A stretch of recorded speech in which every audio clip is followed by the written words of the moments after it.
everyone. Happy New Year. Welcome to 2023. And this is Knowing Who You Are, first show. Yeah.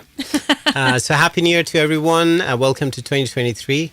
And yeah, as Esther said, this is the first show of the year and the live stream, I would say. And we have decided, well, I have decided firstly, because there will be some changes going forward, you'll see, and which will start from today, quite surprisingly for you.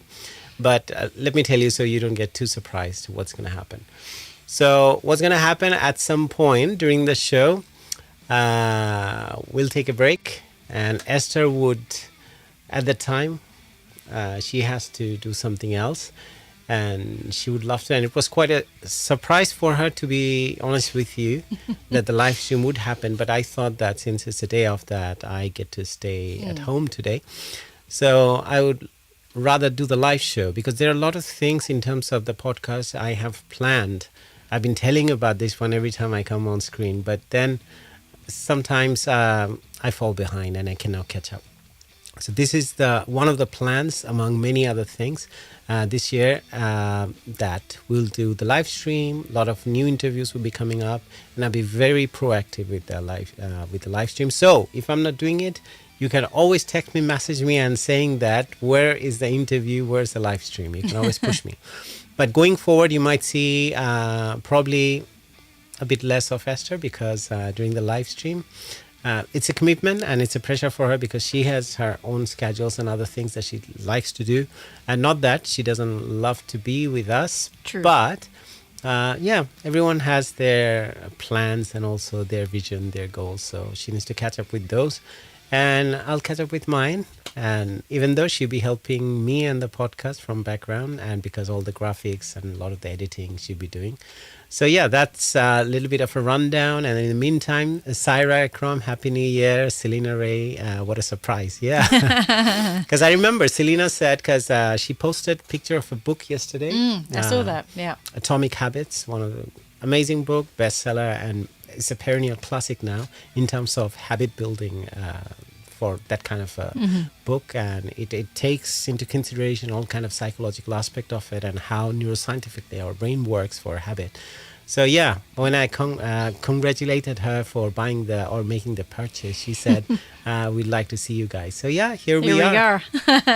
And the other reason that we decided to do it this way is because we don't want the podcast to be held up by either me not being able to be there because of other work commitments, because we're trying to figure out what can we do so we're both there all the time, and it just won't work. So in this way, the podcast itself is not slowed down, because really in the end of the day, the one that has to impart most of the knowledge and most of the stuff that's going on is you. And that is, we can change the whole podcast to graphic design and art and everything else. Very valuable contribution. Oh, absolutely. I'm not saying that I don't. Yeah, I'm just saying I agree, and people would agree as well. I just didn't want to slow you down. I'm quite worried if people would be okay to see me for an hour or whatever time it takes on screen, because, our the entertainer, the beauty and the brain both are living at the same time. So that's very sweet. Yeah. So also let's talk about, I was thinking today we should talk about what we are planning ahead. I'll share with you what my plans are, and I'll keep you updated. There are a lot of things, and this year already feels that all the plans are chock-a-block, and I have quite a bit of interesting time coming mid-year. And from that, there will be a huge growth. I am expecting it to be. So let's see what happens. And I'll disclose everything. So let's start with everyone else. And since Esther she should be leaving very soon. So we should ask her, what's your plan for 2023? Oh, my God. I mean, first of all, 2022 is very hard to top. Mm-hmm. We got married. We have our anniversary coming. We have an anniversary coming up, for sure. Moment, yeah, but we did some amazing trips. We went to Bangladesh. We went to Holland, places in Europe, Scotland. So we have that to look forward to beat somehow. But for me personally, well, I mean, I've decided to really sort of go into health and fitness and review sort of where we are physically, change our dietary requirements, and I've done quite a bit of study on that recently, just because, we're not getting younger, we're getting wiser, we're getting better, but we're not getting physically younger. So yeah, sometimes my beards get a little grayish. So he that's looks why like I try a mad to professor when he doesn't shave. I try to stay clean shaven. But the main thing is that we decided to just really step up on the health, because if anything, it will last longer what we have, and anyway, so that's one of the things. And the other thing is rolling ahead on my master's in graphic design, which I'm enjoying tremendously. And towards the end of this year, I've got some plans in that particular area. Most importantly, I want to become freelance, so that becomes a completely self-sustained thing. But in the meantime, I've got some other stepping stones before that happens. So that's for me. And otherwise, just every day learn something new. Every day, appreciate and recognize that, I'm grateful for what I have. And I think if every day I keep advancing myself that way, then, it's going to be another fabulous year. Yeah, great. I mean, to be honest with you, same for me. At the end of the year, 2022, when I looked back, and I was thinking so much has happened, and really it was the year when the podcast and everyone's support and everyone around us really gathered. But unfortunately, suddenly I took up so much on my plate that I got a little overwhelmed towards the end of the year. And that's when the podcast, it sustained a little bit of dent, I would say, since we couldn't be that regular. So I will disclose my plans for this year. And I have a lot of plans. I'm really motivated. To be honest, I felt motivated even from Christmas Day. I couldn't wait for this year to start, because I was feeling like, okay. Because sometimes the mistake we do, we say that, okay, on the 1st I'll start. In the meantime, I won't.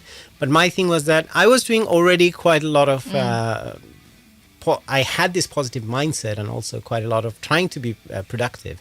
But then it wasn't that hard for me to pick up everything suddenly. But I'll say that things that I want to do, I want to be more regular and more mindful about. And probably I can spend time more wisely, so I can make time for the things that I want to do. So, first of all, Saira Akram Samal, she said, you read it. Oh, no, Esther, you can't leave. I object. I'm sorry. I mean, she's not leaving. I'm not leaving. I have another commitment that I have to do today. Yeah. And I'm literally here now to make sure that you all know I'm not gone. Yeah. I will be coming back. And also, it was my thing that beginning of the year, to start. I just didn't want to do it on my own. And that's not the start I want for the podcast for this year. It's not. So that's why she's here. And also, she's not leaving. No. It's just she won't be that regular. That's the thing. So she feels very relieved, I'm sure. No, not at all. Well, I'm relieved that we can work it out this way. So so I'm not stopping the podcast, because the podcast is important. I mean, that's one of the reasons as well, to be honest, why we had been a little bit irregular, because sometimes I found that our schedules didn't, I wouldn't say, how should I put it? Align. Yeah, that's the word. It didn't align as I wanted it to be. So there had been times when I waited, or she wasn't feeling well. She didn't feel like coming on screen or doing a show, because it's a mindset thing as well. Because I have been on live TV show for many years, and I knew there had been times when I didn't want to do it, but I had to. And you can literally read it in someone's face. So that's how sometimes we didn't end up doing it. And habit, talking about atomic habits, when you let something build up, our brain takes it as the norm, and then suddenly all the good habits, or sometimes any habit that you have, it can fall by the wayside. It works for the bad or the good both. Yeah. And Sherry has a message. She says, Happy New Year, Happy New Year, you two and listeners. Sending massive hugs for the most marvelous 2023. Kiss, mwah, kiss back to you, Sherry.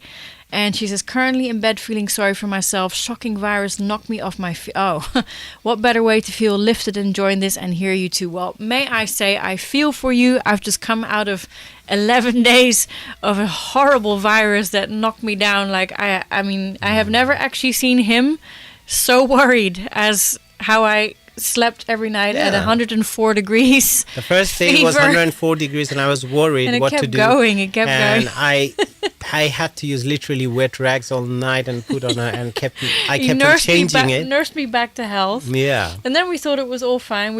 I went back to work for one single day, and then I collapsed again, which was unpleasant. But anyway, Sherry, I hope yes, you I hope get you're better well soon. I feel for you. And I'd like to tell everyone, Sherry is a life coach herself, and she's based in Australia, but she also is based in France. Correct me if I'm wrong, Sherry, because they have a holiday home in France as well. It's a beautiful place.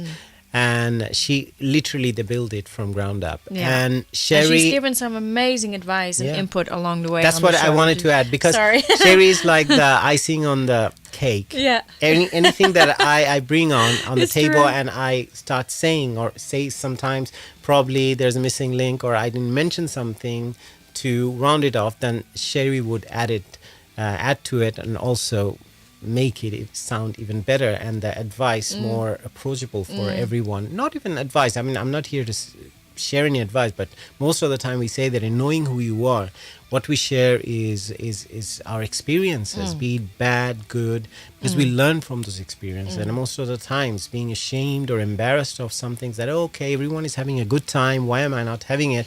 So things like that, just avoid. And we all go through that. And I go through it many times. I can share with you, and definitely I'll share. And when Esther is not in the room, I'm joking. You do realize I'm going to watch the show while I'm not in the room, right? While I'm working. At least you cannot, do that. She's saying, "Oh, you two! Right now, I look like icing, all flat and white." Yes. So did I. In fact, I wasn't even white. I was grey and green. Sherry, where are you? In London, France, or Australia? I think she's in France. Because I remember from the last podcast, she said she was actually, they'd moved and they were there. If I remember that correctly. Okay. One thing that we Sherry's want here, to she do, can we want to do this summer as well is a Knowing Who You Are reunion, since it will be nice and warm. We've decided we're not going to do it at someone's place, but somewhere in a park, like a huge picnic, which we'll do at some point this summer. So we will find out from you when is the best time, but that's something that we're going to look forward to as well. Okay, so time for everyone. You can either call us, because I'll put the number on the screen very soon, which is there now. So you can share with us your New Year resolution or the plans that you have, or what kind of mindset you're in at the moment.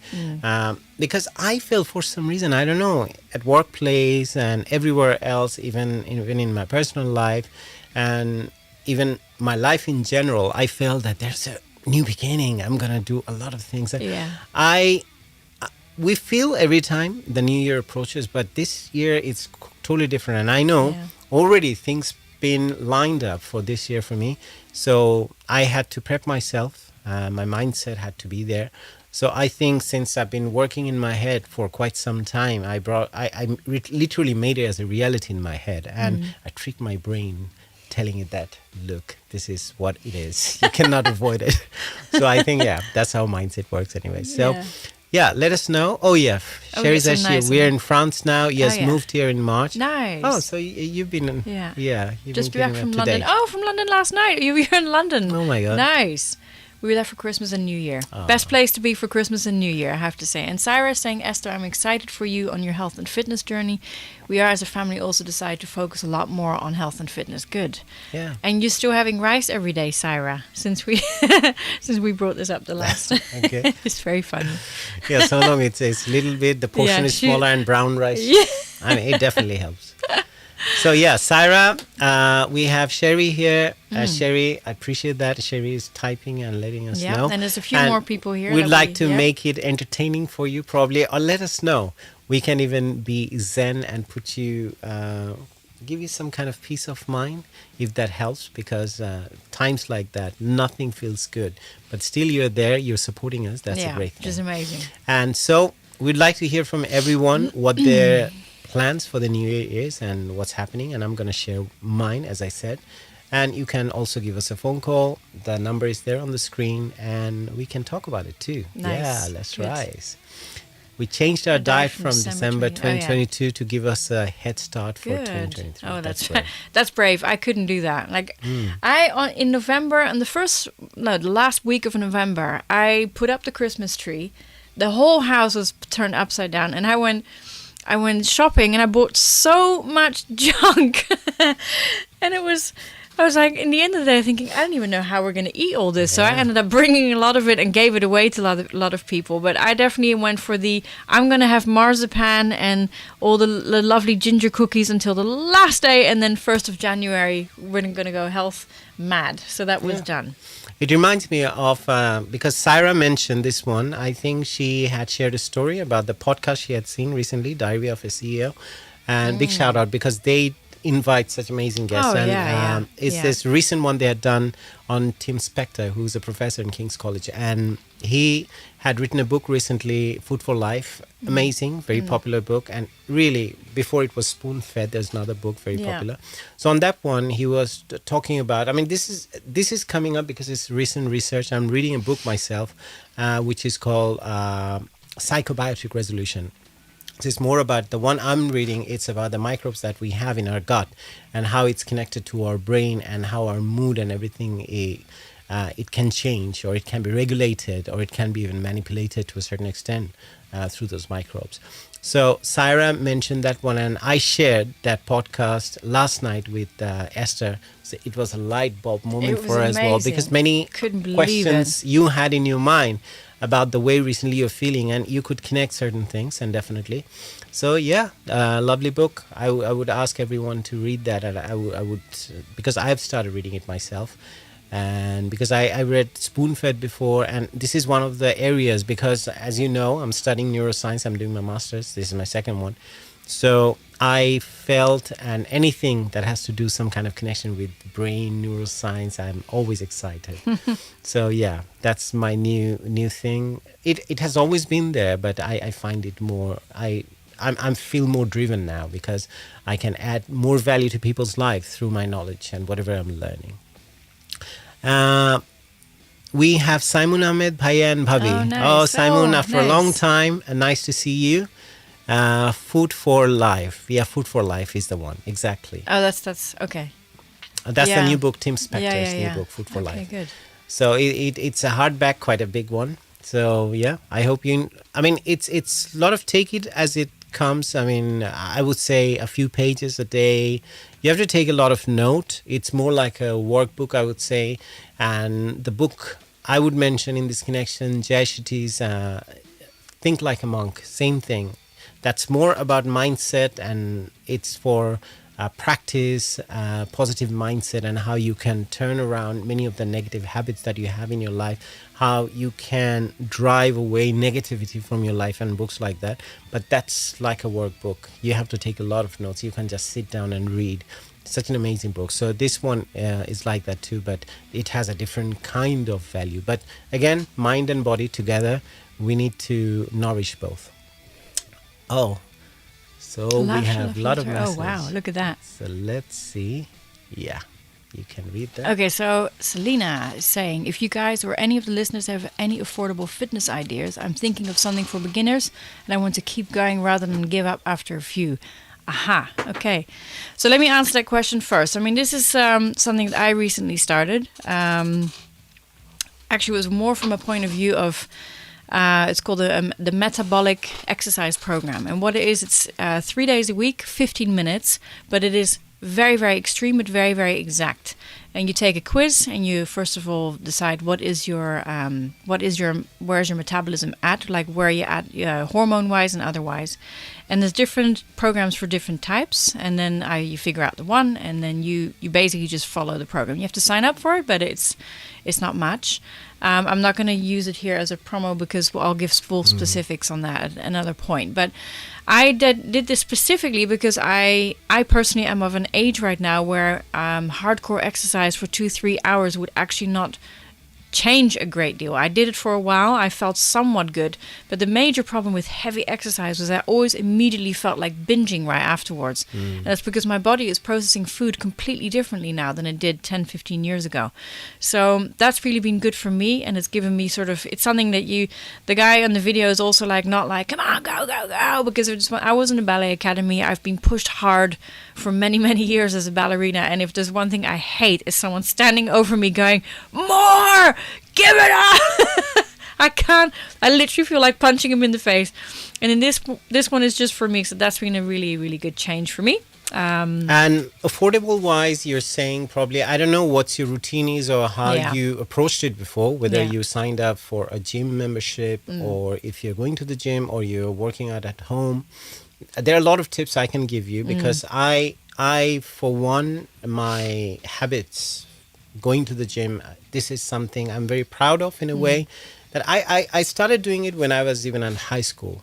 So over the years, I never stopped it. And now it's almost like, for some reason, probably, it's for me, it's like religion. Well, it's second nature for you, completely. Exactly. I mean, I feel very down. You'll find me a little upset and I'm not happy. My mood changes if I don't go to the gym.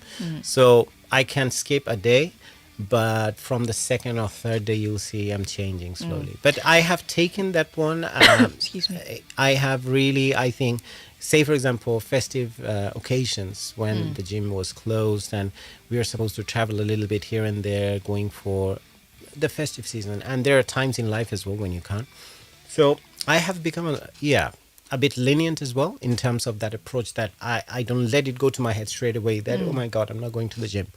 But I always feel that when you keep a good habit in, then you can take a day or two off. Like today, probably I'll be taking a day off because it's my day off. So we'll just go take a walk and spend some time together. Yeah. So that's how I try to take it. But Selena, please share. You can call, even discuss, or even you can write and share with us what kind of habit you have been approaching or how you are doing your workout routines.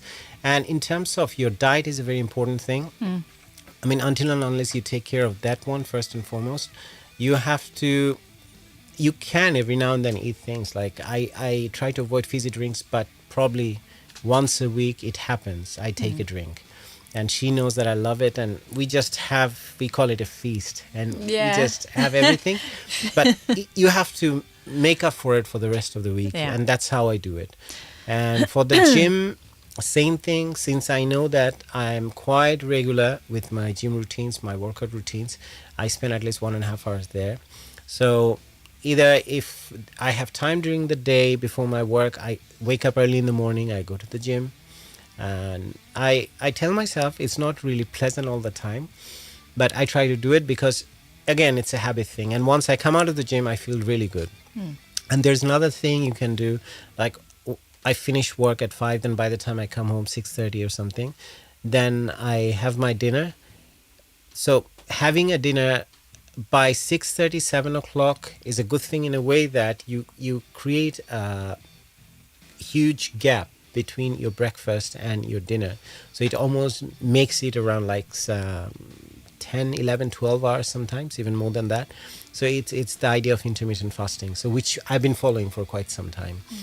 And it helps. And then after that, around 7:30, 8 o'clock, I go to the gym. I stay there till 9:30, come home and do rest of the things I need to do and go to bed by 10:30. But at least 4 days a week, but you don't have to do 1.5 hours. You're reading, Selena is reading Atomic Habits. So if you have already started reading it, you know that in that book they talk about taking small chunks, taking the obstacles out of your way. So sometimes when I do when I come back from work, when I'm having my dinner, I change into my gym clothes. Minus my jackets, my shoes and everything is on. And that's how I have my dinner. So I cannot say no to that. I'm already ready. So I try to take as many obstacles because after work, you're tired. And say early in the morning, you're tired. So if you take out the obstacles out, it becomes easy. And there are times I used to think before, if it's not an hour or 1.5 hours I don't have in my hand, there's no point in going to the gym. I've given up that idea. I feel like it's nothing or even this 30 minutes, which is better.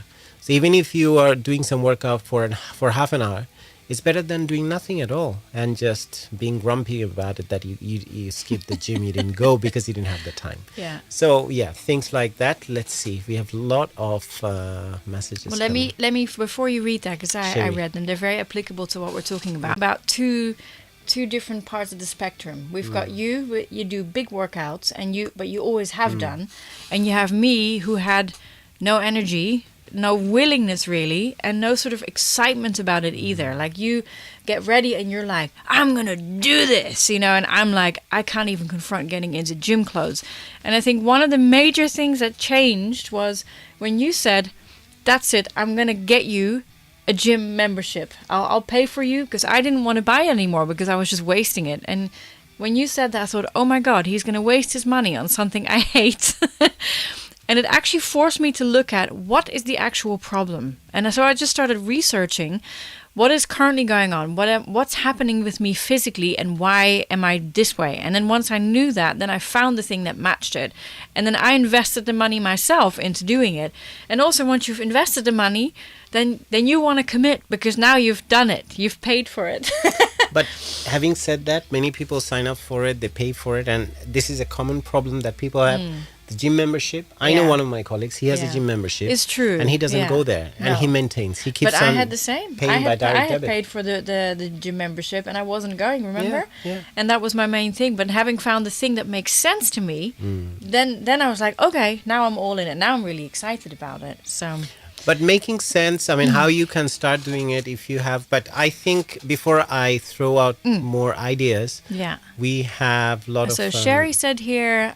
this is more about the resolution so laughter, problem. laughter, and more laughter is the energy builder for me. And laughing... Oh, and launching a new program for my clients, which I will practice every day in January. Diluter of the mind?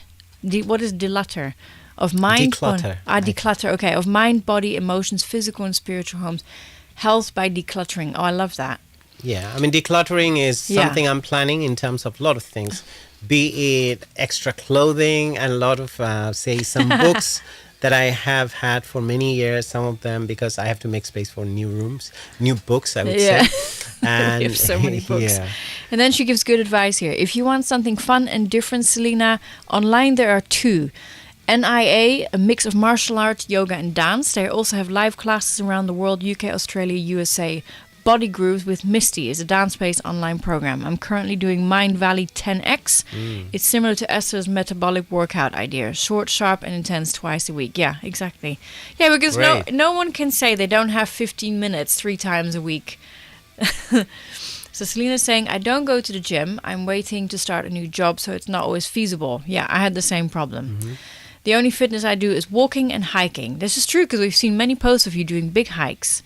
Dancing in concerts, lol. But like Esther said, we are getting older and wiser and want to have more discipline. I don't know if I should start with yoga, Tai Chi, Pilates. My discipline sucks. Yeah, well, I think finding the thing that works for you. In this case, this particular one that I found, I'm like, I won't give up on it because I'm happy with it. I would like to stress one point here because you ended your sentence by saying my discipline sucks. Trust me, you have to take your mind or yourself as well, beating yourself up for the things that you haven't done. You always have to look for it. Can't keep going back. Say if I skip a few days and I had some bad diet and I keep on drooling on it. Say, for example, my music practice routine had fallen by the wayside. I wasn't that regular for last few months. And I felt every now and then, sometimes I would regret. I said, oh my God, what's happening? I like gym, music, practicing my music. It was like religion to me too. But I have stopped. So this year, this is one of my resolutions as well, that I will keep doing it. And I will practice again because I'll take up some gigs as well, some commitments. So I cannot help it. And I'm already talking to one of my friends in India who wants to collaborate with me to do some shows in London. So we are planning. So yeah, exciting. That's just Selena. not to digress from the topic. But what I'm saying, when you say my discipline sucks, fine, I understand. We every now and then we can have certain things and certain weaknesses in our character that can contribute towards, like you're not going to the gym or you cannot keep to a routine.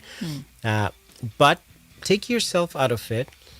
Create motivational scenarios for yourself. Say, for example, you're saying you love walking and hiking, and you're dancing as well. That's one way of losing a lot of calorie. But whatever you're doing, just look at it that you have done something good for yourself today. You had you have had a good meal probably, and then you have taken a long walk. You need sun, and that's very important, be it vitamin D, and also for your circadian rhythm it's very important that you take some sunlight at least 40 minutes a day. So when you're doing those things, just give yourself, say something nice to yourself and be kinder to yourself, saying that, yeah, I've done a great job. And I know we tend to say things like, oh my God, what's happening to me? I'm putting on so much weight. I look so fat and this doesn't fit me anymore. And I don't do this. It's always no, no, no. When you created this negative loop, it really doesn't help. And that's what you find, because our thoughts in our brain, it keeps on recycling all the time. And you start with a negative one. The next moment when it gets recycled, you have another negative one. And it's a huge negative loop that gets built up. Yeah. So it's very important. And another thing I would say, because as a positive person, if you want to have positive emotions, it's very important to have a positive vision as well. So if you set your vision that, okay, I'm going to look after my diet, and also you have to, or we all have to learn to say no to a lot of other things as well. You gain something, you lose something. So you have to weigh up the balances. So which is more important for me?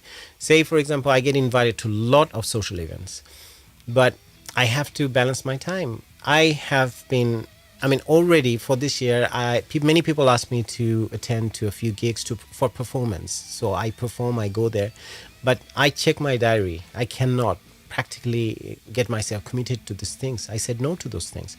So things like that is very important. Sherry said, intermittent fasting is great. This is how I have eaten for past 7 years. Wow. Nice. Most natural, with the rhythm of our own bodies, what they need and how they process. And it's very important that you give time for your body to process. And since we are talking about this Tim Spector thing, what he says, that microbiomes, and they need to do their work as well. And the whole, if you look at it as a machine, everything needs a rest. And your digestive system, if you get it to work all day, you're snacking all day around, and you are eating and there's no gap, and it finishes work, then you give it more to do. So at some point it would get stressed and tired, and you feel that it's like elastic. At some point it will lose the elasticity. Interesting. Declutter the mind first. Yes, before, makes sense. And Sherry, any idea how to do that? When you say that, declutter the mind first, and how people should approach and what can clutter the mind. First of all, we should ask what we call the cluttering of the mind, or what kind of practices, what kind of habits or things we do that we can say that, okay, these are the things that clutter our mind. And then from that point we can think, okay, these are the things are not good for us, so we have to take them out of our life. We have to declutter those things. Saira Akram, she's saying, I think sometimes people don't go to the gym even after getting a membership is because of the fear of not knowing what to do at the gym with all the intimidating machines. I would suggest getting a free trial from a personal training to get yourself started, to feel confident to carry on by yourself. Yeah, absolutely. If the gym is what you want to do, then that's a good way to start. And also coming from me, being someone who goes to the gym quite regularly, to be honest with you, I don't know about other gyms. I think people have grown quite friendly. Even people with huge muscles, proper built-up body. We help each other. I've seen this now. True. And I've seen people at the age of 60, 70, women, men, they are coming to the gym early in the morning, even in the evening. And a woman probably in her 50s working out next to another lady who's probably in her 20s and with perfect shape. Yeah. And everyone is kinder to each other. And if you need help, or if you need even advice, look, I don't know how to do that. You don't need a personal trainer sometimes. Because I have seen many times younger boys probably at the gym doing something, and I feel that even men, they're doing something in a way, I know that it won't give them the benefit, even though they're using the machine. I would just go and say, can I request something, or can I suggest something? If you do it this way, you get this muscle to work, and you need to activate that part of your body. If you do it that way, it doesn't work. I would do it myself sometimes. Yeah, people might. But I don't have any bad experiences. Someone just suddenly reacts in a way. They listen to you. And also, if you need help, I've seen the other day, basically, there was a guy who was doing some interesting stretching, which was very nice. He could do that. And I think he's in his 40s or mid-40s. A young guy went to him and started asking him questions about how he's doing it. And he took his time. He explained the whole thing to him, and they were chatting, and they became friends from the day onward. So it's all about in life as well. I feel like you don't get if you don't ask for it. And this is one of the approaches as well. I mean, if someone you see, I'm talking about all the single men and women out there. You see someone out there, say probably in a cafe or someone, there's another woman or another man. You see, you like them. It doesn't have to be always the man approaching. You like that person, go and ask their name or talk, or if you want to approach in some way, in a decent way, you know. And you might start a conversation. You might get to know that person. I mean, that's how Esther started with me, by the way. Because we were in a chat room. I didn't know her at the time. Yeah, but we were part of the same conference. Yeah, and it was an event. She just started sending me messages saying that, oh, you have this guitar. I love this guitar. And this is how it started. And shamelessly flirting. No, that's what I give you always the credit for. Because it's true. I wouldn't do that to her. I wouldn't send her a private message. Because normally we have some kind of stigma attached to it. And people will think, oh my God, this guy is a, how should I put it? I mean, I don't have a word for that, but they would think that I have some kind of problem that I tend to chase women, but I would never do this. But it came from Esther. It made my life easier, so we could start this conversation. So I say. So then I just want to add to that, just as a point. This is not something that I'd ever done before either. It was one of those. I like that guy. I like his smile. That was the first thing. Is like, oh, and he's a musician. It was one of those like. It's funny. The other day she was saying that I'm so happy that I saw your smile and I complimented on that. I mean, what a great smile he has on TV, right? I mean, look at this guy. Oh my God. Anyway, thank you. And Sherry, hey Ershad, great advice. Thank you, Sherry. Yeah, telling your mind that your discipline sucks means it will, your brain believes everything you tell it. Your words are so powerful. I know, it's so true. Absolutely true. And I have to say, my recent stint for going health crazy did actually come about because I'd been so violently ill for almost 2 weeks. And it was one of those like, do I have to get myself so ill to the point where I'm actually going to change something? And so don't wait for that. It's not needed. That was the main sort of like, this doesn't make any sense. I'm still young. I don't have an immune system that should be shot to pieces. Like, this makes completely no sense. So yeah, this is another thing that I have become, because I work in industry and also with people who are quite younger than I am. And I have seen I wasn't really aware up until this time of my life, of this period of my life, that age is a thing I never count. Even there had been times when people would tell me, Ershad, how old are you now? What's your which birthday is that? Yeah. I would have to count it backwards from my date of birth up to now to find out what my age is, to be honest. Because I really don't look at this way, and what I have been doing, or I had been doing since my childhood, I kept on doing it, and I look at that way. I mean, definitely there would be time our body would start showing signs. You would feel in a certain way. It would show on your skin, on your face, your hair, a lot of things. But I never look at that way. And many people have this number. They're like, okay, enjoy your life. Do whatever you can. And at the age of 40, there will be a slump. And after that, it's downhill. Total BS. Yes. So I crossed my 40 quite a few years back. And me too. I don't feel anything. No. I mean, to be honest with you, I still do the same thing. I'm walking in a park. I see some people are playing cricket. I just jump in straight away. I start playing with them. Does. And I dive like Jaunty Rhodes. Oh, my and God. I injured myself, by the way, doing that. He did.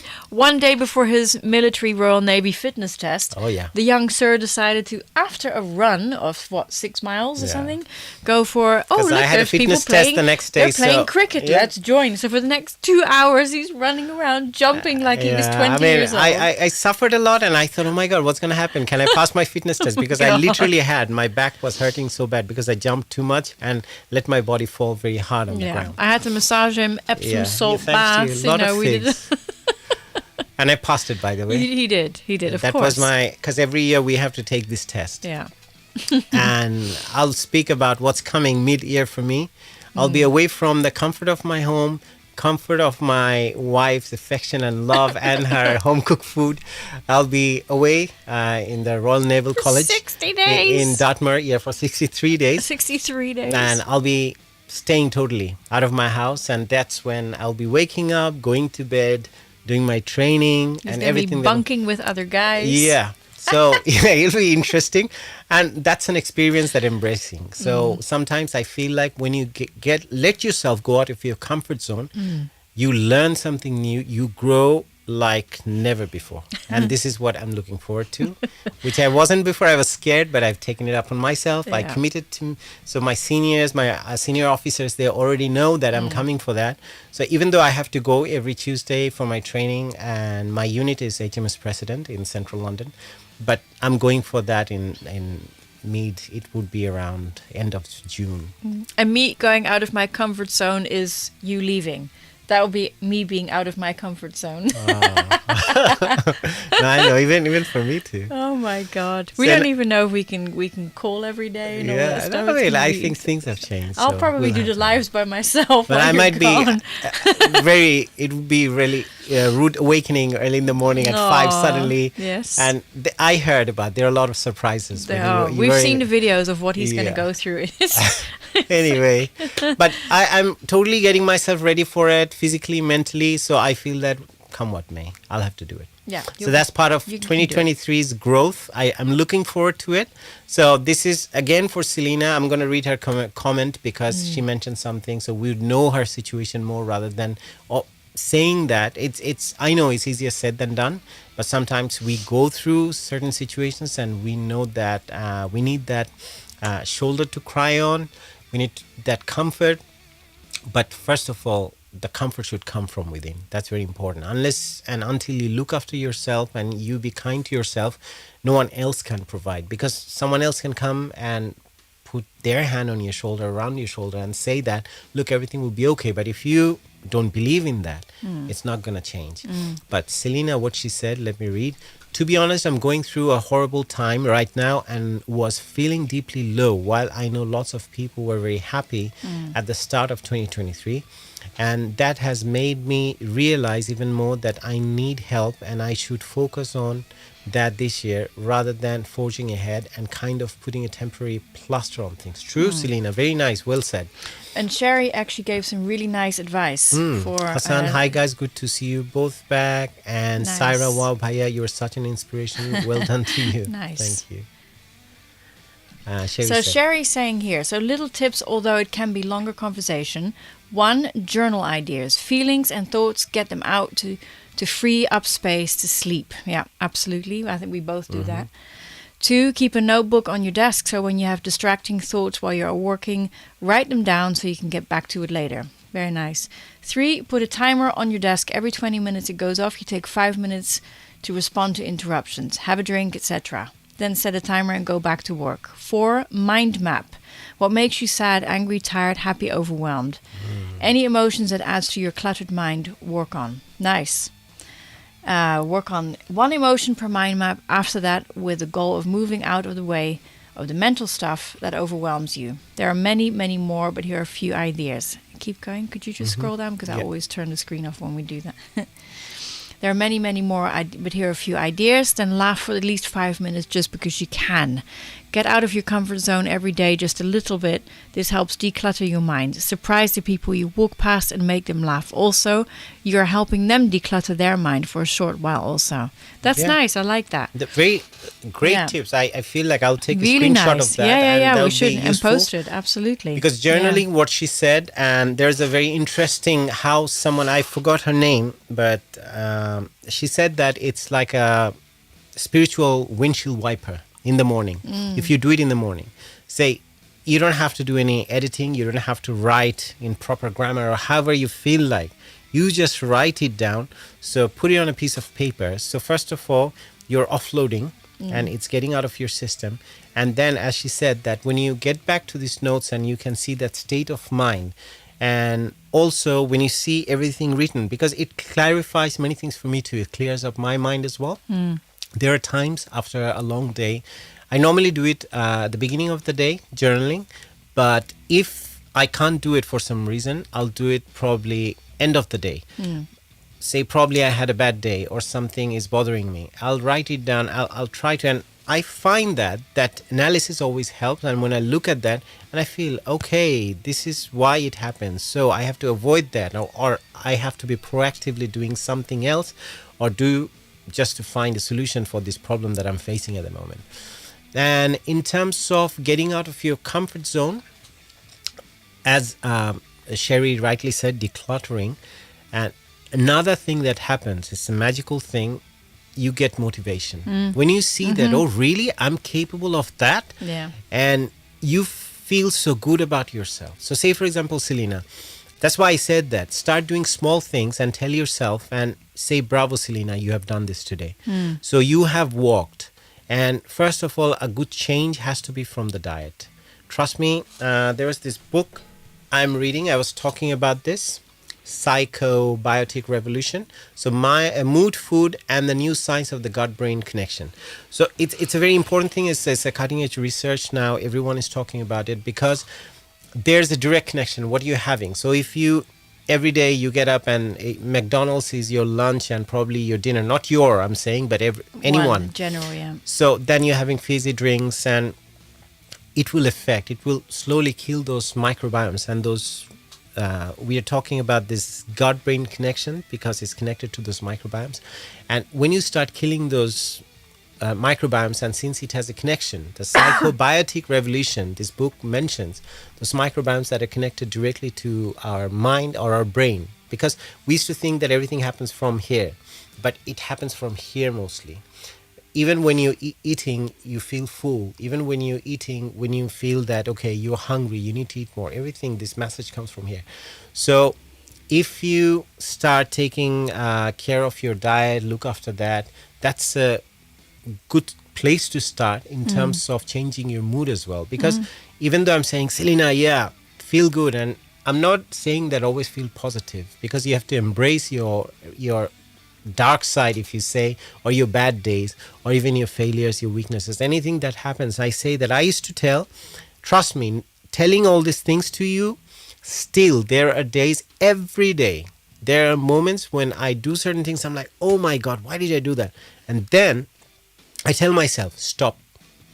Don't repeat that again and say that you have done this badly, you could have done this better. And I don't say those things. I rather say, fine, it happened, forget about it, move on, and next time try to do it better. So that's how you can do that. But I would say probably, I don't know, your diet, probably you know it better. So probably do some research on good diets. And also you'll find there are a lot of conditions. Certain food probably will make you feel in a certain way. Say some people have IBS, irritable bowel syndrome. Some people have, say, some kind of intolerance. It could be gluten, it could be lactose, like I'm lactose intolerant, which I found out quite later in my life. Because I used to mix my gym shake with milk, normal milk, and every time I would go to the gym, I would feel weird.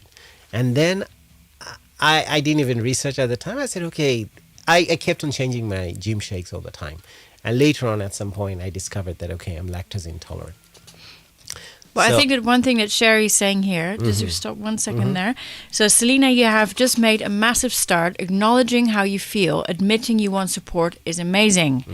And that goes with the positive message that you're talking about, also to yourself. And yes, that's very true. I mean, here you are on a live show, and just saying that, that's a whole step. It's a good step. Yeah. And I'm so glad. Trust me, this is one of the reasons why knowing who you are is so important to me. Yeah. Say, I don't have to become some kind of guru. Knowing who you are doesn't have to become some kind of huge platform, but I want it to become big. Why?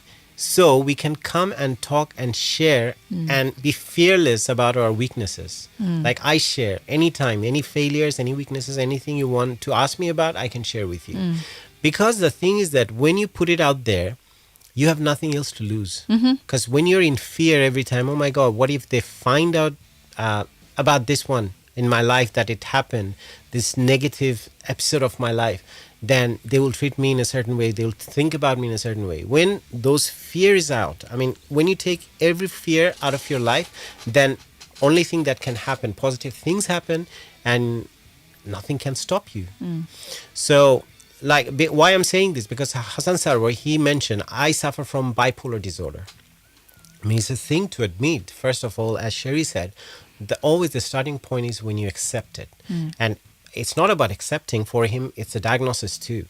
So go through some very depressive phase. Mind mapping and journaling really helps me. So it's coming from someone who's going through it and who's doing it. So thanks for sharing, Hassan. Yes. And he also says meditation, prayer is another thing that really grounds me and allows me to feel spiritually enlightened for a few minutes a day.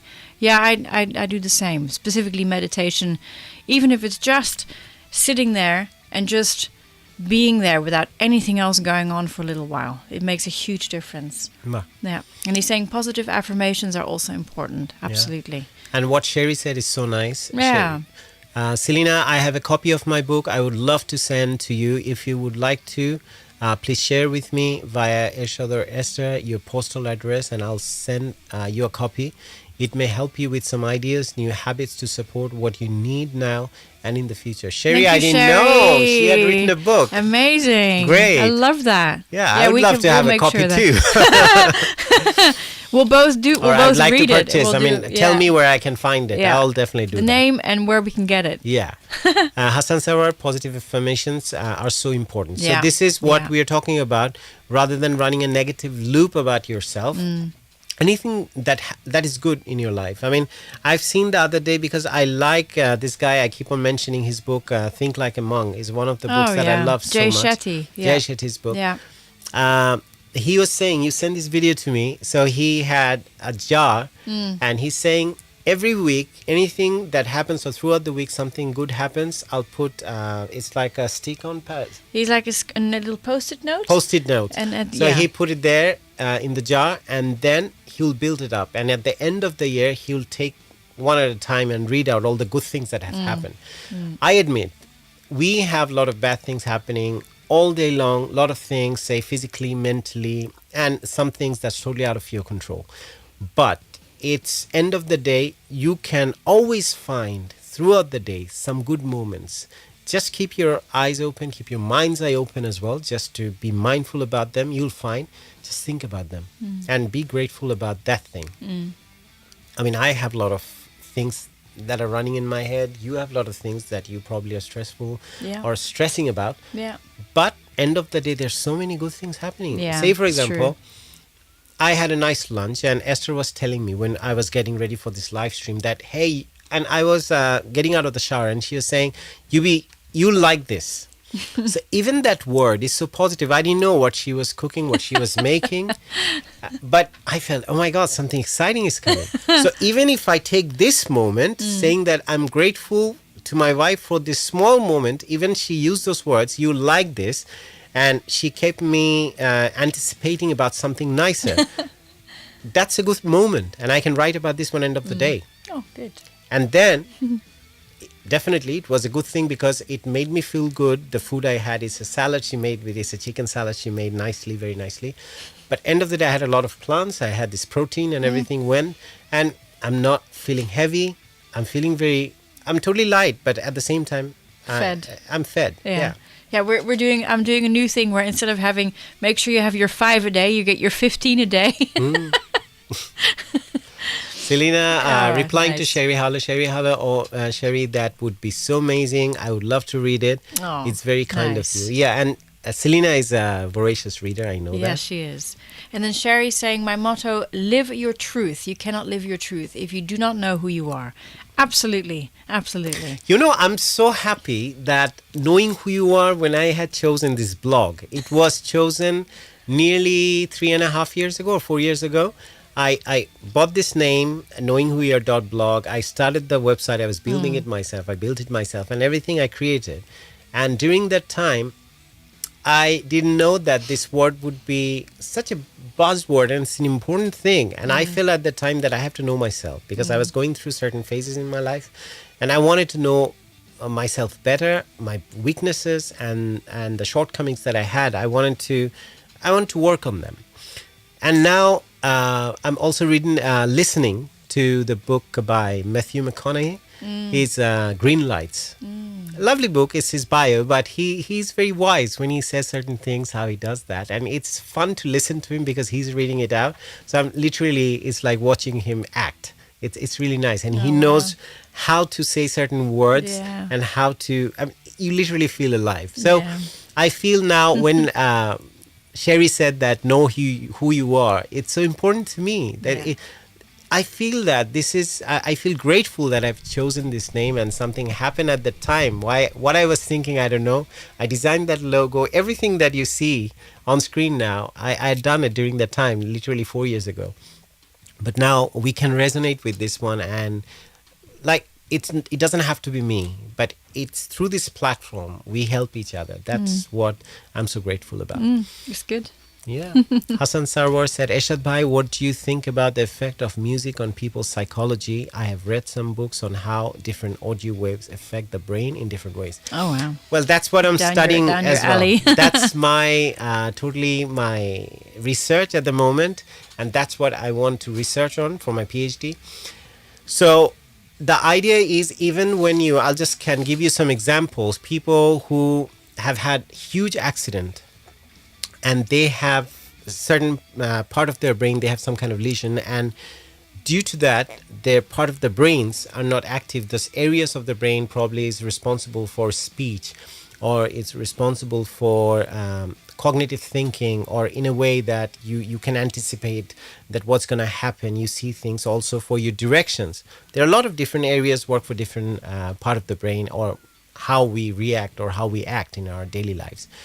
So probably you can't speak properly because of that accident, but it had been found that they can still sing. So how music works and how music therapy is a big thing, because it's been found that I'm talking about, there is a certain person, there's a case in during that accident, she found that she couldn't speak anymore, and family was, and she's been trying a lot of speech therapy, a lot of things, because that part of the brain is not working at all. But one day what happened, one of her sister's birthday, and she started singing happy birthday, and My God. in nice proper pitch. I mean, she's not a singer, but how it should sound, it was sounding like that, and she could do it without any problem. So it was found that there are certain areas of the brain, and that can help improve or bring back your speech impediment. If you have that, it can cure that. I'm just giving you one example. And definitely music it connects with you, with your brain on different waves, because music is nothing but different sound bites, sound waves, and how those frequencies connect to our brain, and how, because our brain reacts to certain waves as well, certain brain waves. So that's why people listen to certain kind of sound. Say there are certain kind of beats, we say are regular beats, when we isometric beats. So when we listen to those, how people can fall asleep, because again, the brain waves you need to go back to the deeper level of sleep, it can be aligned. So yeah, it has definitely, music depends. But whatever kind of music, it makes you feel good, it's fine. It doesn't have to be always like slow, soothing, or sad or happy music. I mean, if that helps you, if that's death metal calms you down. I was just going to say, I had a friend who would sleep at night with headphones on and like death metal going on. Yeah. It basically knocked him unconscious when he... I don't know. I mean, for me, it doesn't work probably, No, because I same find here. it a bit too... it's too interfering. arousing. Yeah. But if that works for you, but end of the day, it's music. You're talking about the sound waves. Fascinating. Binaural beats, yeah. I use them as well as white noise. Exactly. Yeah. Isometric, binaural beats, it's another thing people, because you feel literally the music is not stereo rather than right and left. It's here behind you, it's all around you. It's like you're surrounded in that music. Durdana Ansari, Captain Durdana Ansari of the Royal Navy. Welcome both of you. Yes. Thank you. Happy New Year to you. Oh, I love all of our people. It's so nice. I mean, such contribution. Yeah, It's so really, really amazing. good. And Fantastic. Sherry, I cannot thank you enough. I know. Today, Sherry, I'm going to share this one. Yes. When I was getting ready, I was dressing up, and because we were planning to go out after the live stream. At the time, I was thinking, I'll do the show whether Sherry will join. Trust me, I'm not saying that just because you're here. And I was thinking whether Sherry will join, because every time I say something, where I finish, she picks up from there. She adds something even more to it, that which I probably didn't know, or I forgot, or I lapsed, or some of the areas that I'm not familiar with. But she would add to that, because she's a practicing mindset coach or a life coach, and she's helping a lot of our clients. She has written a book, which I found out today as well. Nice. So it's so amazing. And we have this community, and it's slowly building up. And I'm so grateful that I have the support of all these people who join and who trust this platform, and who trust us as well, trust me as well. And that's how I'm trying to bring other people in the platform who just come and share their expertise, like I had been doing the last few years. And Dudana Ansari, she had been one of our guests. She has a very illustrious life, very productive person, even at this point of her life. And she has joined the Royal Navy a couple of years back, and now she's a captain. She is ever more proactive, busy. But this year, she said that she'll be more creative as well, because she sings really nicely. Yeah, she does. She has a great voice. Yeah. So she actually is on the second interview that Ershad ever did on the Knowing Who You Are podcast. Very nice of her. And it tells the story of her incredible life, and the achievements are just beyond exciting. And she used to work for BBC World Service as well. She's an OBE as well. I'm not going to say for how many years. Last time we messed it up. 30 years, 20 years, I forgot. But yeah. Yeah, you got a virtual slap on the wrist at the time. I remember that. And Durdana Ansari, she says the new year looks active and alive with your presence. Thank you. Very nice yes. of you. Always we very kind. are alive and active, and all the more forward with you connected to us. And Hassan added, I have a really weird habit. I listen to airplane engine noises to go to sleep, okay? I think that it has something to do with my regular flights. Yeah, that's what you're talking about, white noise kind of thing. Because white noise is more like a static sound when all the frequencies are present. And there's nothing masked, that none of the frequencies are missing, so all of them are there. But they're rather pleasant noise. You can always look for pink noise as well, if you want. I think that it has something to do with my regular flights to Bangladesh when I was younger. And for me, it's like a safe place. Oh, very, very nice. It's a good point. I have discussed this with my therapist, though. She thinks it may have something to do with my mother vacuuming a lot while I was in the womb. Interesting. Nice. Yes, Yeah, I have heard about that before. As you're talking about a safe place or place of comfort. Yeah. And mother's womb, you're falling asleep. It all makes complete sense. When I was little, I remember one of my first gifts when I was 6 years old was a little radio. And it was one of those, you have to literally find the channel. And every night I would fall asleep to someone calling out numbers in a bingo. 5, 5, 5, 6. It was in Dutch at the time. And I remember... I'm falling asleep. And my parents, I never understood it either, but it was something that I would have, and it was like an elderly gentleman who, in Dutch, 7. It reminds me, we went to recently, as you know, that we had this amazing trip to Holland where we went to North Sea. Nice. And we were in a boat, like a proper Dutch boat. Old style. Sailing boat. And in that big, huge sailing boat, it was with their family. But on our way, we stayed with our uncle in Belgium. So it's a huge house, amazing house. And in that house, the amazing feature, that's my most favorite one, is that he has somehow managed to connect a small radio from the 80s in his bathroom. So, and it's tuned to a particular channel of the 80s classic rock. Yeah. So the moment you turn the switch on, the music starts playing because it's plugged in to that socket, that the socket would get activated and the radio would be on straight away.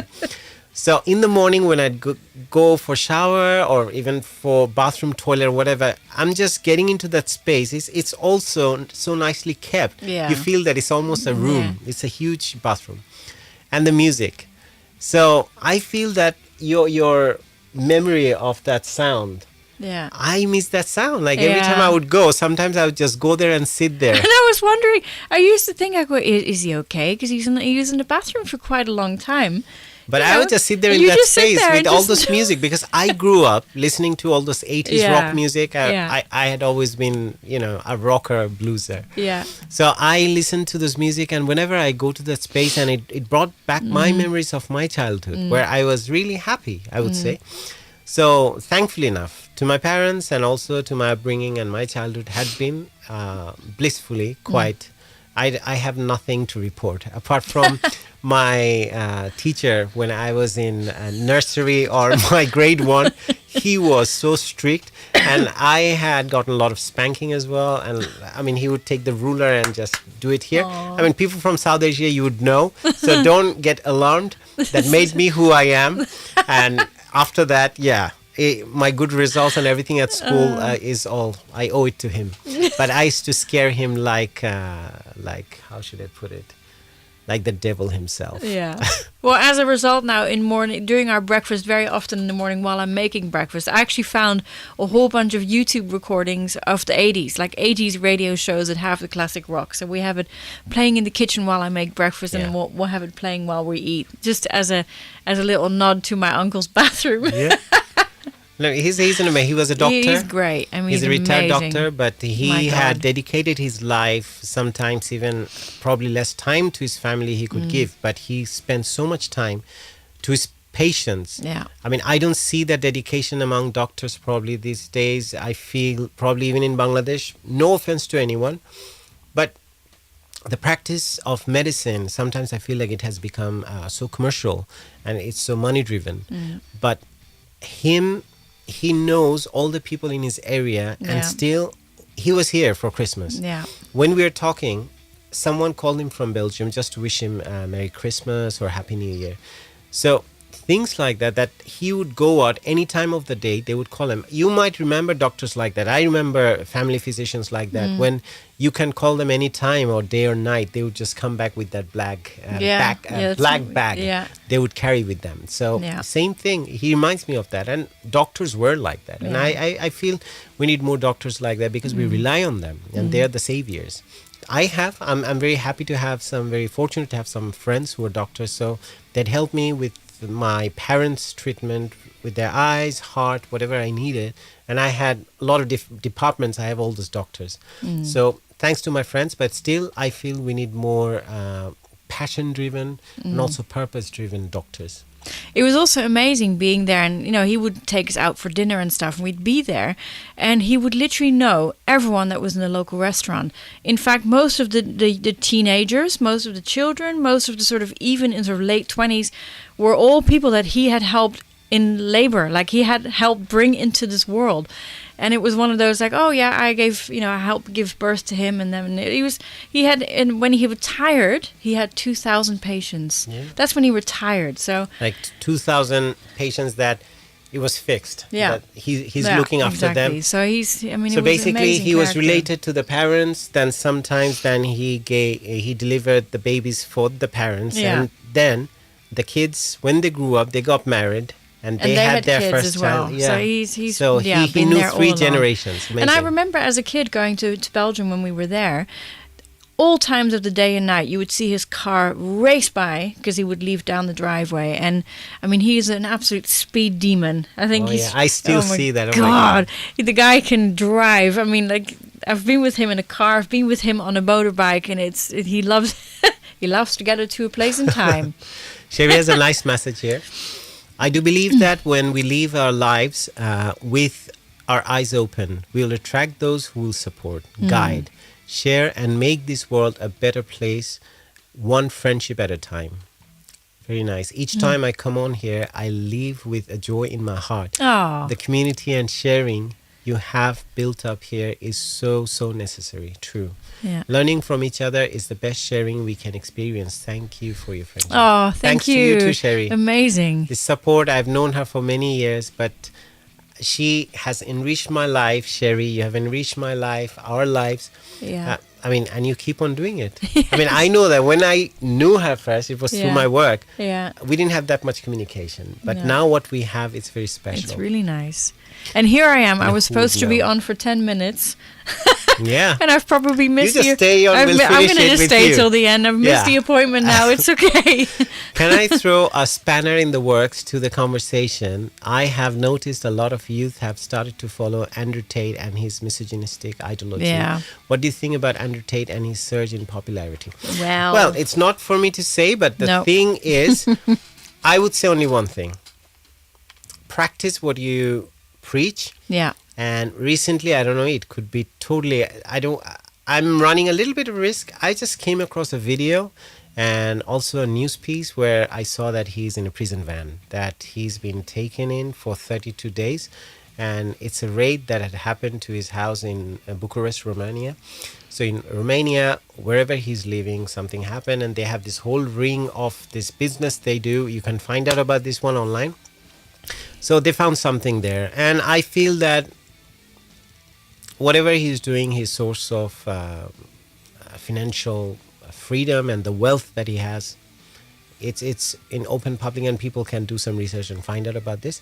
But the thing is that the misogynistic idea that you have spoken about, I mean, in this modern day and age, I still see, it's very sad to see that in certain countries, not only in Asia, there is a certain way of there's certain attitude you'll see that people have towards women, and they're still treated.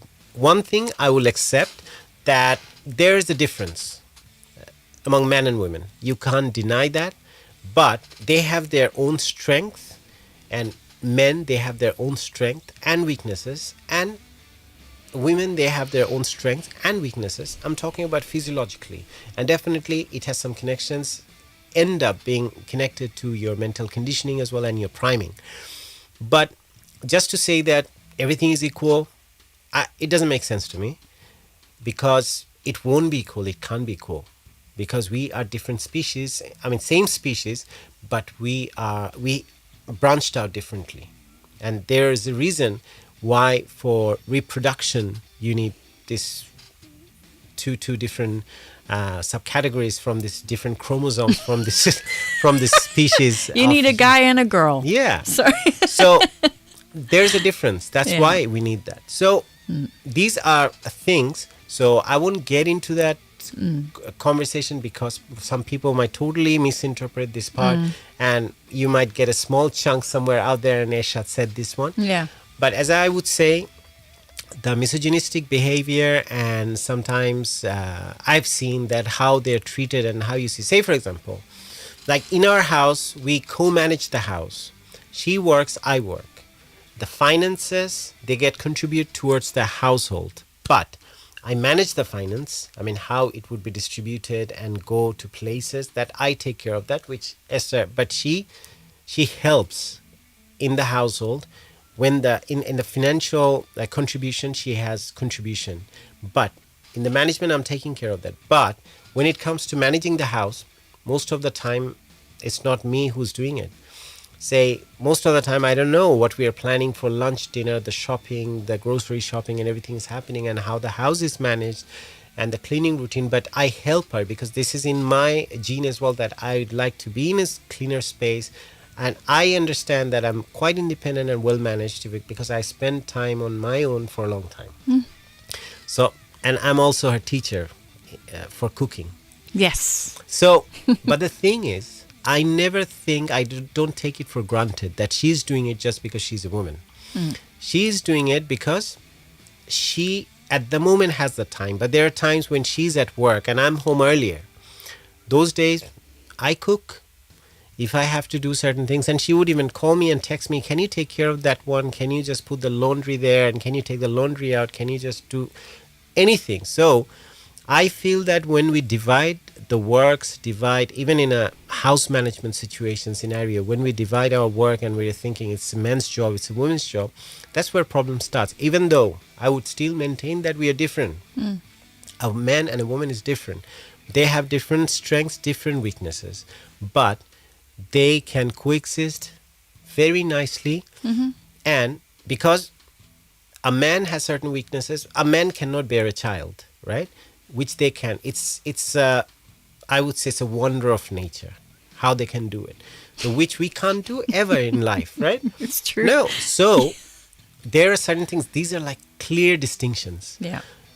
So you have to respect that part and never take for granted anything that you see around and whatever your culture tells you, whether it's in Bangladesh, India, whether it's in Mexico, whether it's some part of England or America. I've seen even in America as well. America we talk about, but there are certain parts in America where women are treated like literally weaklings, and they're like, okay, they have to be always in the fear of the man of the house or because he's the head of the house. So I've seen this even in America. So let's not talk about just Bangladesh or Pakistan or No, India. because I So think, it happens everywhere in every the world. country So will it's have very its own. important Yeah, to it's a kind of person. see eye to eye and also accept that where you lack, where say I lack, Esther comes in, she fills up, and where she lacks, I go and help her. Say, for example, she finds it quite mind-boggling sometimes when she has to deal with all these financial situations, like when you have to go and deal with this situation, when you have to deal with this bill, this company and that. Yeah. You can do it, Sure. but you don't feel that comfortable. No, and you're just like, yeah, So I just do it. exactly, yeah. I mean, if I couldn't, probably she would have that strength and she would have helped me. Yeah. But I would have since I learned. can do it, Yeah. and she does. For her own business, she does her tax returns. I don't Yeah. do it. So these are different. That's what I'm saying. That when someone teaches in a way, I think we need mutual respect in the society, the exploitative mentality. Because the other day I overheard a conversation. I'll end with this one. It was between two girls, and one of them was my colleague. She has done her master's in a certain subject from a very reputed university in London. And she met one of her classmates, our ex-classmates or something. She is working for a museum in London. And at the time, she just casually said, the other girl, said, I'll just try to find a wealthy husband, and I'll just try to, and in a very casual way. So this mentality, it sounded so wrong to me. I said she had done her master's from a very reputed university in London. And this is the mindset that you are thinking, it's exploitative mindset that, okay, that rich person. So it's not based on love or care or affection or to respect for that person. It's the respect for the money. So what happens when the money is gone or the wealth is gone someday? Then you will leave that person. So I'm just giving you an example. So I think mutual respect is important, be it men or women towards each other. It's very important. So this is something I practice, Esther practices, and we believe in that. And we always do that. And there are times when I would say even if I feel that, which Esther didn't take notice of, I would go to her and say, hey, I'm sorry. I reacted that way, or I answered this thing towards you, or I replied in a certain way, which I don't like my tone of voice.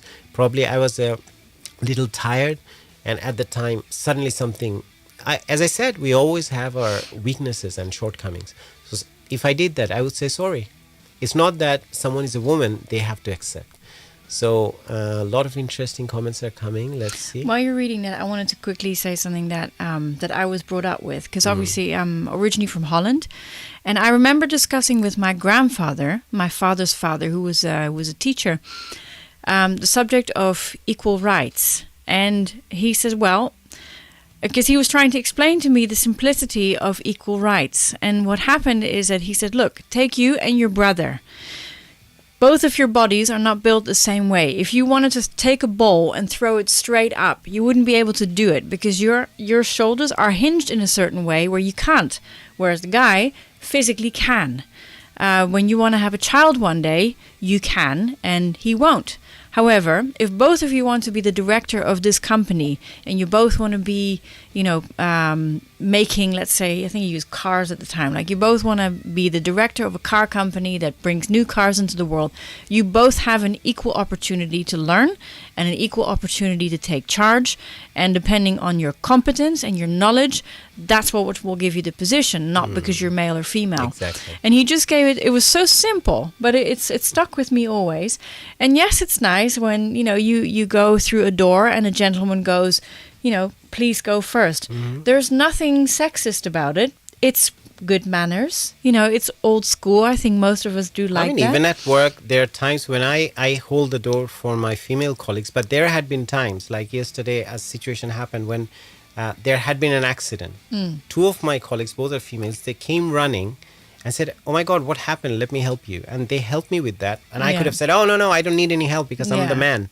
Yeah, it No, makes no sense. It's not logical. Just human Yeah. being. That's how you look at it. And Selena mentioned something very rightly so and very nicely. Men have feminine and masculine traits, and women have feminine and masculine traits. True. Yeah. But problem is in practice, we tend to forget that because we've been our culturation in such a way, and Excuse our me. culture would teach us that, okay, as a man, you're not supposed to show your emotions, you're not supposed to cry, you shouldn't have tears in your eyes. Even my mother once said that when I was young, I used to get emotional very quickly. Even when my high school teachers say, we had this religion teachers for religious studies, he had smacked me with his long cane from quite far. And it touched me. I came home, and I was in my 8th grade. I was quite grown up at the time. But I felt very embarrassed and insulted probably that someone just did that even without me knowing. And I got very surprised, startled. I came home and I told my mom. And while I was telling her, I literally had some tears in my eyes. And she said, "No, don't cry always. All the time, don't cry." I mean, with all due respect to her, I feel that she probably didn't know. And that was the culture she grew up in as well, where she learned that men shouldn't cry. But we are human being, and we have all those glands that produce tears. And That's true. same thing. So what would you use that for? Yeah. So if you can't cry sometimes, if you don't shed tears. I mean, Yeah. there are times when we watch Oh my certain God, movies. we're terrible. Esther is a champion. I'm a runner-up. So I would first look at her. There are moments I know when tears would start trickling down her cheeks. It's so true. And because it's happening to me too. Yeah. And we cry in each other's presence Yeah. profusely. And the worst Without thing is any that obviously guilt. I start crying and then you're like looking at me, like watching. Is it happening? Is it happening? And she's like, "It's not right. It's very bad." I said, "No, I'm just checking because I have already started crying if you're crying too." Because we align in that department. we cried the other night listening to a beautiful rendition of the Bangladesh national anthem. Oh, yeah. Oh my God. Because I Oh have my never God. listened to the national anthem of my country like that before. That day, we were lying down in bed and I was trying to explain to her the song and the music. There are certain people who sang it with some Oh my God. emotion, Yeah. with such emotion. Yeah. That literally brought tears in my eyes. And I was thinking, oh my God, it's so beautiful. And I remember when I was in high school, because when I was in primary school, we used to just sing first four lines. But when I went to my high school, there was a long play record. They were just attached to a mic, a speaker, and they would play through those big mics they used to use back in the days in the 90s. So first time I listened to the national anthem, the full version of it, and I realized, oh my God, it's so beautiful. And it's very funny if I share with you now. I was on my 6th grade, and from that day onwards, we always wouldn't have that assembly line. We have to stand, and the national anthem would be played. So it didn't happen every day. So there would be days I would wait. I said, when can I listen to that song again? Because it wasn't the age of YouTube, internet. Nothing happened. I mean, internet wasn't even there at the time when I was on my 6th grade. So I would wait for that. So the long play record would be played and I could listen to the full version. There are certain parts of our national anthem. I would suggest anyone who hasn't, please type Bangladesh National that's Anthem. You amazing. can find an original version. I Yeah. would say listen to the black and white or the old version of it. It's a beautiful song. Sherry Harlow, it's all about being an individual first. The balance you build with others in your life will always work best. If you take on what makes you thrive, your partner takes on what makes them thrive. True. Also, then anything left over you share. True. I'll share a very interesting idea in this respect. Male and female does not need to come into it exactly. Child reign aside, to be honest, the boys would be hopeless with that. Can you imagine man flu comes to mind? Here we are all built differently. Yeah. Every culture has issues and we are all in position to be educators and not correctors. Respect each other's differences and love each other's similarities. Yeah, True? very true. Very true. Nice. And I definitely, Sherry, you know about Brené Brown. Brené Brown, Yeah, she's great. she's a PhD, I think, in sociology. I think that's her degree. But she has these amazing books. And during this TED Talk, this is a very famous TED Talk. Many of our listeners or viewers probably have watched that already. But there's one idea she shared, how she manages her relationship with her husband. So Yes. they have a scale of 100%. Yeah. So they would come home. There are days when the husband would come and say, hey, look, I just have 20% today. So can you fill up the rest of the 80%? And she would say, I don't have 80%. I probably can give 50. So it's like 50% she's contributing on that day. She's helping through motivation, mentally. And if she needs to help him with some work or something, she can do 50% because she had a hard day too. And he can only give 20. So they agree that, okay, we have 70% in total today, so we have to make do with that. I love that idea. And one day they would come home and they say, hey, I feel like 70%. What do you feel like? And she's like, yeah, I feel great too. I feel I'm an 80%. So that's great. They're having a good day. But it works both ways. Some days she can have a very high percentage. Some day he's low or he's high, she's low. But that's how you share. And you have to be compassionate. Like the last 11 days, when Esther is not herself, it affects me in a different way. Because I can cook, I'm cooking food, I can do everything in the household. You can go on full autopilot. I can manage the whole household blindfolded. Yeah. But the thing is, I miss the companionship. And when I see her like that, a certain part of me get turned off totally. I mean, I'm not always being joking around and doing things because I know that she's not feeling well. She can't probably handle it. I tend to forget those things. And when he says turned off, he doesn't mean like turned off of me. It's literally just like switch off. Yeah, it's switched like off. Emotion, action, sort of like, and I've often in the past said that before. I hate it when I'm ill. It's like you disappear. Yeah, and I have this serious face. I'm not joking You just around. go into because normally what I automatic. do, yeah. So these other things, because we thrive on each other, and partnership is like this. Yeah. So it's very important to accept the differences, similarities. To be honest, I don't see those things. I normally, for me, few things I don't understand. Religious differences. When people say Jew, Christians, Muslim, Hindus, Buddhist, or any religion you compare with, I don't understand these things, to be honest. It doesn't make sense to me. Whatever you want to say, you want to convince me, I don't get those ideas. I don't get the idea that Esther has a different color and Esther is from a different country. I just know that I know this person and this is her personality. And thankfully she's like that too. I mean, otherwise we wouldn't be together anyway. But the thing is, this is what we have to learn to accept, that in this world we coexist even with other creatures as well. Animals, human beings. We are just all alive. And all these divisions, all these differences, we created ourselves. Call it race, call it color, call it religion. All these different things. It's man-made. And we, I don't know how it happened, how all these ideas get implanted in our brain that we get so dogmatic. So I think we have to come out of that. Even we had to create this word, misogyny, because we had some kind of misogynistic behavior towards women, and that's when someone had to create that word. Just think about it. It wasn't given to us from wherever you come from. You weren't born with this. You didn't know this word. You had to learn that. So that's what I'm saying, that if we can avoid certain things in our lives, life becomes even beautiful. Yeah. Sorry, we just got a lot of amazing messages coming in. Oh Thank you God, so much, okay. guys. Yeah.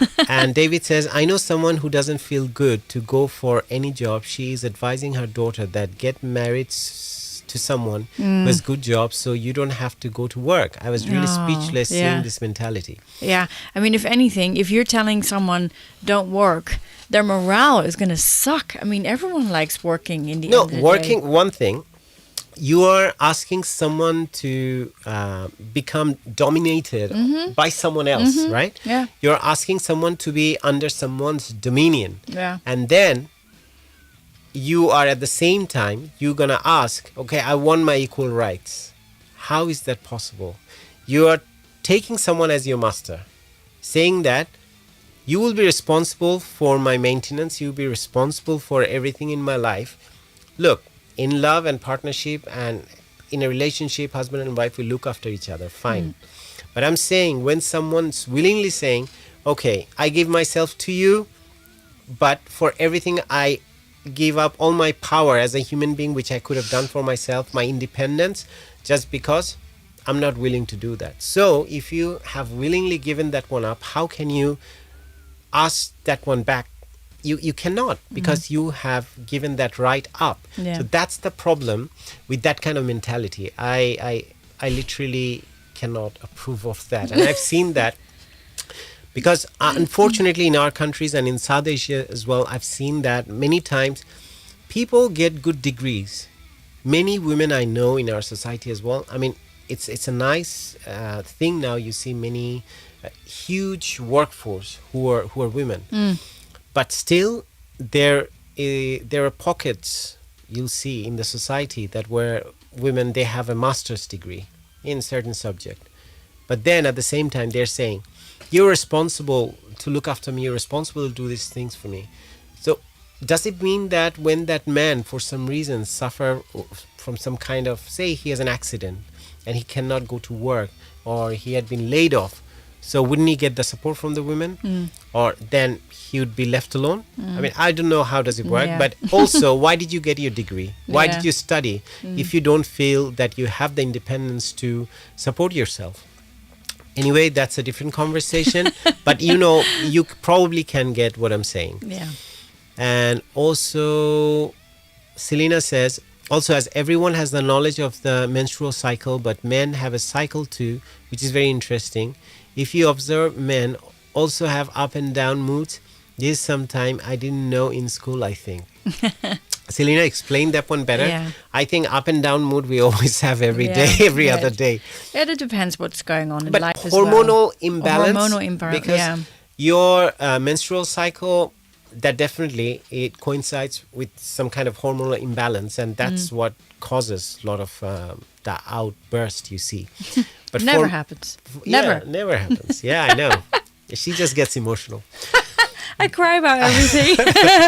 But speaking of which, Sarah says I always cry at the anthem. I always cry when I hear the anthem, the goosebumps. I know. I mean, it's the best. Yeah. Amazing. It doesn't have to be a certain time of the month. No. You cry any day. But for us, I mean, for me as well, the thing is that I think, again, I think it's about the diet as well. I would, again, blame it, because your hormonal imbalance has something to do with, if you're talking about men, what they're eating, what their dietary habit is, it would affect their mood. And again, you'll feel that displaying through anger or however they're behaving. I always cry, when I hear the goosebumps. Daring Greatly. Yeah, that's the book. Brené Brown's book. One of the books, Daring Greatly. That's a great book. So, okay, guys, we have had an amazing time. Yeah. I mean, even though we didn't, we received a message. I don't know who sent a message.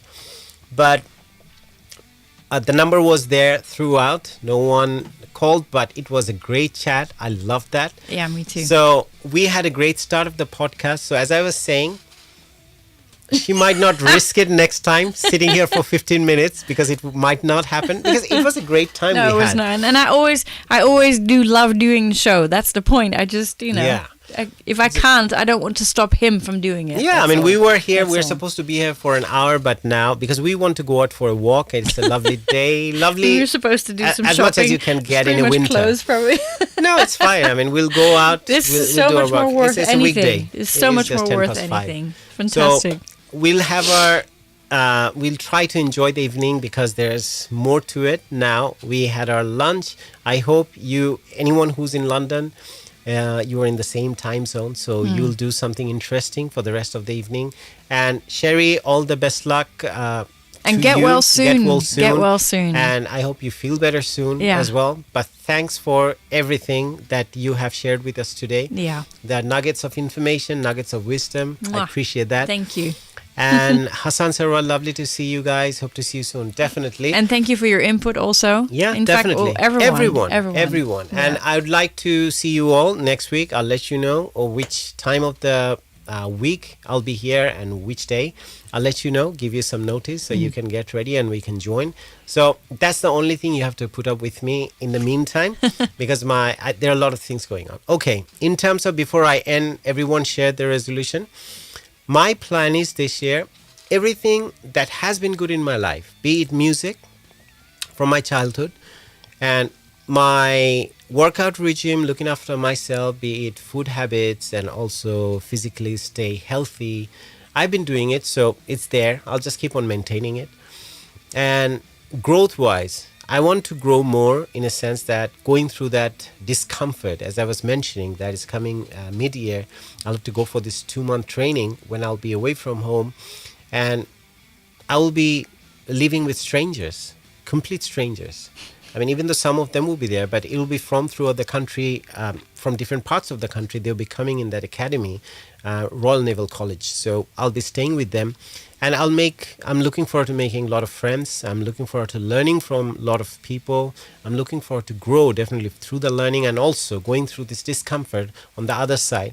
I'll become a stronger person. That's what I'm looking forward to. Absolutely. So, and everything that I've left off, like the podcast, it's all about, for me, rather than picking up more new habits, I have already done so many I've picked up along the way up to this point of my life. I'll just pick up on those rather than learning something new, but you can't help it. When you have this open mind, you keep on learning every day from everything. So that's my goal for this year.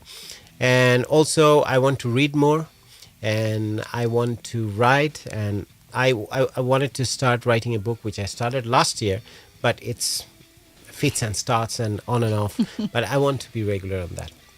And I hope you guys, all the tips and also the brain hacks, the neural hacks that you heard or listened to today, probably you'll make use of them and start practicing. Just don't make a list of 10 things you want to start.